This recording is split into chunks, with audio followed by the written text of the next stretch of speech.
الله الرحمن الرحيم.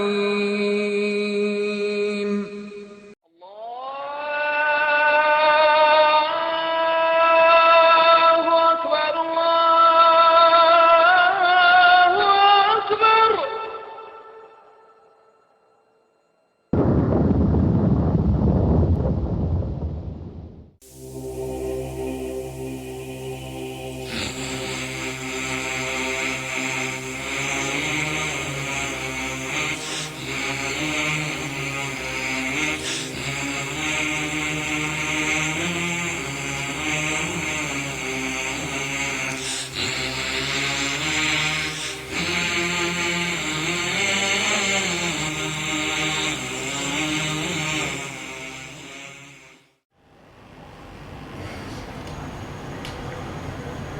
إن الحمد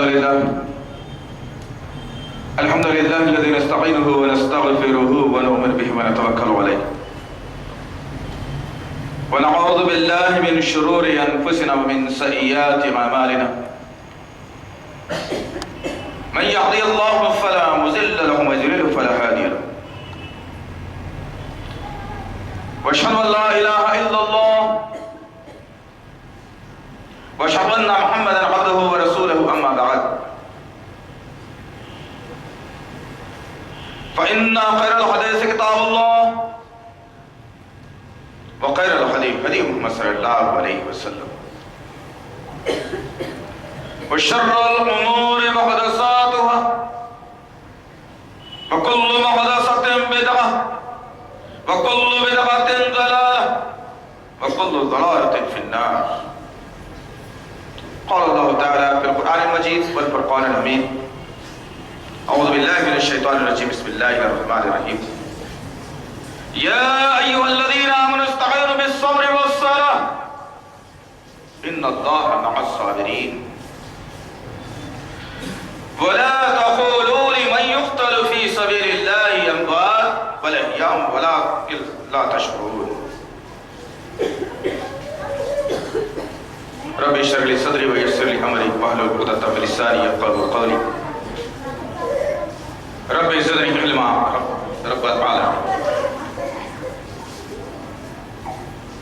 تمام تعریف بزرگ کی بڑائی کبریائی اس سربراہ مولا کے لیے جو تمام جہانوں کا پالنہار مدبر مشکل کشا حاجت روا، جس کی ذات میں کوئی شکوہ نہیں ہے، جس کی دانش میں کوئی شکایت نہیں، بر خطا سے لا رہے ہیں. درود و سلام محبت وحی کتاب حکمت کے مالک صاحب تاج و معراج براق صلی اللہ علیہ وسلم پر سلام اس پر کہ جس کی سنگ پاروں نے گواہی دی، سلام اس پر کہ جس کے چاند تاروں نے گواہی دی، درود اس پر کہ جس کی زندگی رحمت ہی رحمت، درود اس پر کہ جس کا تذکرہ عینی عبادت. اللہم صلی علی محمد وعلی آل محمد وبارک وسلم. بزرگوں اور عزیز نوجوان ساتھیوں اور پس پردہ سننے والی اسلام کی معزز معتبر خواتین، یہ اللہ کا بے پناہ فضل کرم احسان ہے کہ اللہ رب العزت نے ایمان والے گھرانے میں پیدا فرمایا، قرآن جیسی مقدس معتبر کتاب عطا فرمائی. ورنہ ہوتا یہ ایک آدمی عیسائی گھرانے خاندان میں پیدا ہوتا، اسے وہ مذہب بڑا اچھا لگتا اور اسی پر اس کی موت واقع ہو جاتی. کوئی آدمی ہندو مذہب میں پیدا ہوتا، مورتی پوجا اسے اچھی لگتی، اسی میں اپنی زندگی کو صرف کرتا، ایک عمر گزارتا اور پھر ختم ہو جاتا. غرض کہنے کا مقصد یہ ہے کہ اللہ رب العزت نے بے بانگے کے ایک بہترین پکا اور سچا اسلام جسے کہا گیا، جس کی تائید میں، جس کی تعریف میں اللہ رب العزت نے کہا ان الدین عند اللہ الاسلام،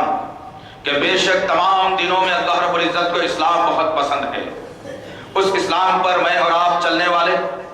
اور یہ عمل کرنے والے، حقائق کو جاننے والے، حقیقت کو تسلیم کرنے والے. لیکن افسوسناک پہلو یہ ہے امت محمدیہ کو کچھ ظالموں نے اور کچھ قوم کے عیاروں نے ایسے دلدل میں گھسیٹ کر لے گیا جہاں سے نکلنا مسلمان کے لیے دوبر ہو گیا۔ ضرورت اس بات کی ہے آج کہ قرآن ہمارے درمیان میں موجود، مسلمان پڑھتا نہیں جس کی بنیاد پر گمراہی کا شکار ہوا۔ نبی کریم صلی اللہ علیہ وسلم کی تعلیمات آج سارے انسانیت کے لیے روشن شعراء کی طرح ہیں، تمام انسانیت اس سے فائدہ اٹھا رہی ہے سوائے مسلمان کے۔ احادیث کا ذخیرہ بھرا پڑا ہے لیکن مسلمان کھول کر کوئی کتابوں کو پڑھتا نہیں جس کی بنیاد پر گمراہی کے دلدل میں ایسا دھنسا کہ تمام کی تمام اخبار میں اس پر ایک مردے پر جس طرح سے گدھ امڑ پڑتے ہیں اور اس کے ناش کو نوچ نوچ کر اس کے چھتڑے بکھیر دیتے ہیں، اسی طریقے سے آج اسلام پر غیر اقوام ہی نہیں، وہ لوگ جو لا الہ الا اللہ محمد رسول اللہ کا کلمہ پڑھ کر مسلمانوں کو دھوکہ دینے کی کوشش کرتے ہیں، وہ بھی اسلام کو اسی طرح سے بکھیر دیا۔ اور پھر ہوا یہ کہ مسلمان اپنی سوچ و عقل کو معاف کرتے ہوئے، دنیا کی لالچ میں پڑتے ہوئے، اسلام کی دور اندیشی کو نہ سمجھتے ہوئے، اسلام کی تعلیمات کو دور رکھتے ہوئے اپنے آپ کو ایسے ماحول میں ڈھال لیا اور سمجھ بیٹھا کہ یہ جو آدمی آ کر کے بات بتلا رہا ہے یہی وہ بات سچ ہے اور یہی وہ تاریخ صحیح ہے، میں اس پر آمادہ ہو جاؤں اور اسی پر زندگی گزارتے ہوئے جہنم رسید ہو جاؤں، جنت میرا مستحق نہ بنے، صحیح نہ بنے۔ آج شدید ضرورت ہے مسلمانوں کے لیے، اس لیے ایک شہادت کو جس کی کوئی تاریخی روایات مضبوط نہیں، جس کا کوئی اصل وجود موجود نہیں، جس کی کوئی دن اور تاریخ یا وقت مقرر نہیں، کس مہینے میں شہادت امام حسین ہوئی تھی، اس معاملے میں نہیں کہتا، کوئی سنی عالم کی کتاب نہیں، کوئی کسی اہل حدیث عالم کی کتاب نہیں، کوئی جماعت اسلامی کا مورخ نہیں، کوئی اور نہیں، بلکہ لکھنے والی شخصیتوں میں خود شیعوں کے علماء نے لکھا، یعقوب کلینی نے لکھا، اپنی کتاب اصول کافی کے اندر لکھا کہ ہمیں یہ بات سرا سے معلوم ہے کہ شہادت امام حسین 10 محرم کو نہیں ہوئی، ہم نے اس دن کو اس لیے چنا چونکہ یہ دن مسلمانوں کے نزدیک، چونکہ یہ دن انسانوں کے نزدیک بڑا ہی معتبر ہے۔ پھر اس نے لکھا اپنے تاریخ کو گواہ کرتے ہوئے کہ یہ 10 محرم اس لیے مشہور ہے، چند باتوں کو اس نے سچائی بھی میں بھی لکھ دی اور کہا کہ آدم علیہ السلام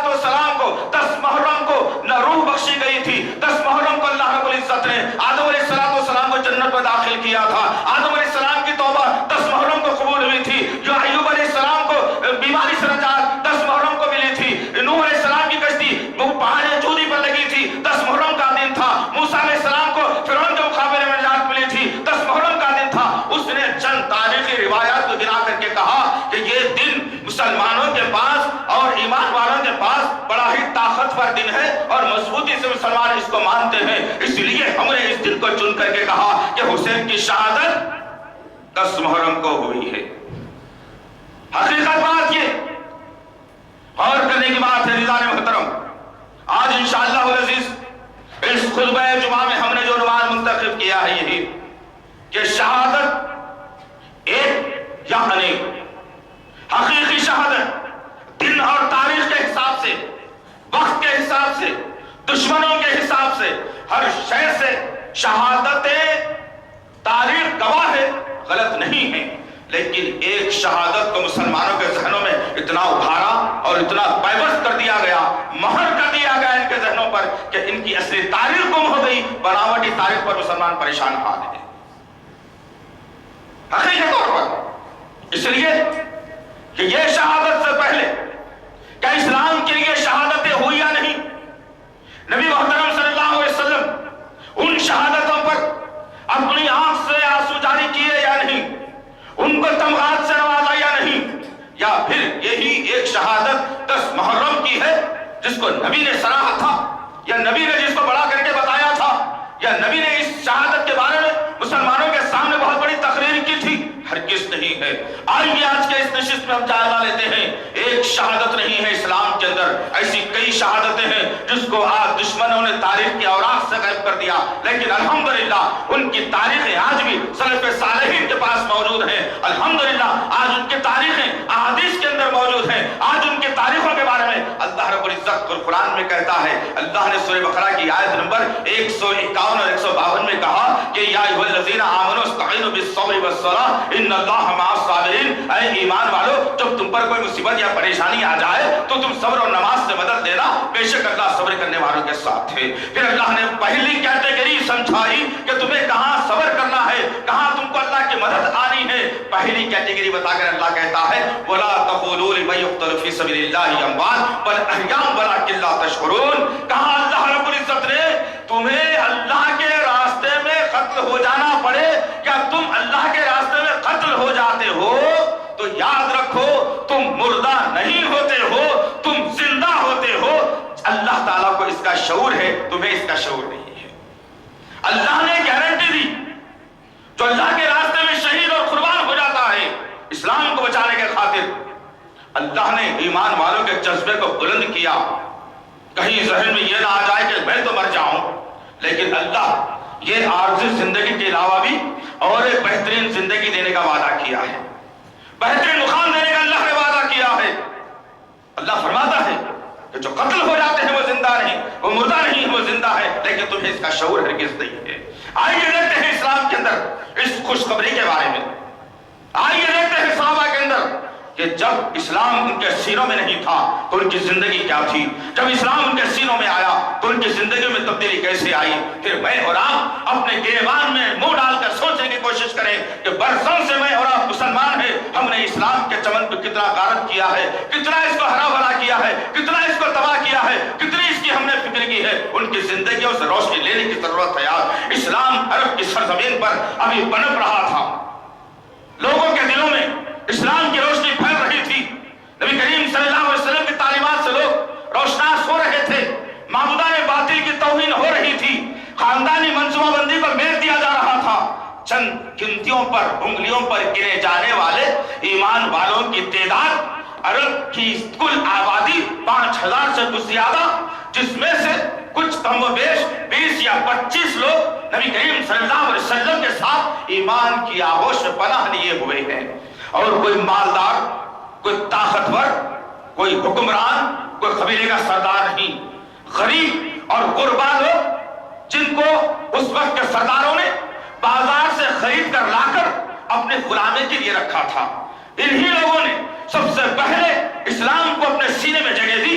اب پھر وہ اسلام پنپنے لگا۔ ایسے ہی ماحول میں ایک طرف ابو جہل کو تمام قبیلوں نے ابو الحکم مان لیا، تمام قبیلوں کا سردار، ایک طرف ایمان والوں کا سردار محمد صلی اللہ علیہ وسلم، ایک طرف دشمنوں کا سردار ابو جہل ہے۔ ابو جہل اپنی پروگرامنگ روز بڑھانا چاہتا ہے، اپنے لوگوں کو بڑھنے نہیں دیتا، اپنے لوگوں کو قریب کھینچنا چاہتا ہے۔ ایسے ہی ماحول میں نبی محترم صلی اللہ علیہ وسلم کی تعلیمات لوگوں تک پھیل رہی ہیں، لوگوں تک جا رہی ہیں، لوگ اسلام کی آغوش میں پناہ لے رہے ہیں اور اپنے نبی کی تعلیمات کو حاصل کر رہے ہیں۔ ایسے ہی ماحول میں ابو جہل کے کانوں میں آ کر کسی نے آواز دی، اے ابو الحکم، بڑا ہی غضبناک واقعہ پیش آیا ہے، بڑا ہی المناک بات ہے، ہمارے اوپر تماچا ہے۔ ابو الحکم بھڑک اٹھا، ابو جہل، کہا کہ معاملہ کیا ہے بتاؤ؟ کہا ایک ہی خاندان کے 3 لوگ جو غزر خرید غلام ہیں، جن کو کوئی حکم پاس کرنے کا کوئی اجازت نہیں، اپنی مرضی سے کوئی عمل کرنے کی اجازت نہیں، وہ تو ہمارے زر خرید غلام ہیں، انہوں نے محمد صلی اللہ علیہ وسلم کے دین کو قبول کر لیا ہے۔ ابو جہل آپے سے باہر ہوا، کہا کہ بتاؤ کون؟ کہا کہ 3 شخصیتیں وہ حضرت سمیہ رضی اللہ تعالیٰ عنہ، حضرت عمار رضی اللہ تعالیٰ عنہ، حضرت یاسر رضی اللہ تعالیٰ عنہ۔ حضرت سمیہ رضی اللہ تعالیٰ عنہ کی عمر کچھ کم و بیش 70 سے کچھ آگے پیچھے چل رہی ہے، سر کے بال سفید ہو چلے ہیں، چہرے پر جھریاں نمودار ہو چلی ہیں، ہڈیاں بوسیدہ ہیں۔ ایک ایمان والی عورت نے جب سنا کہ ابو جہل تمہارے گھر کا رخ کرنے والا ہے، ایمان والی عورت نے کہا آنے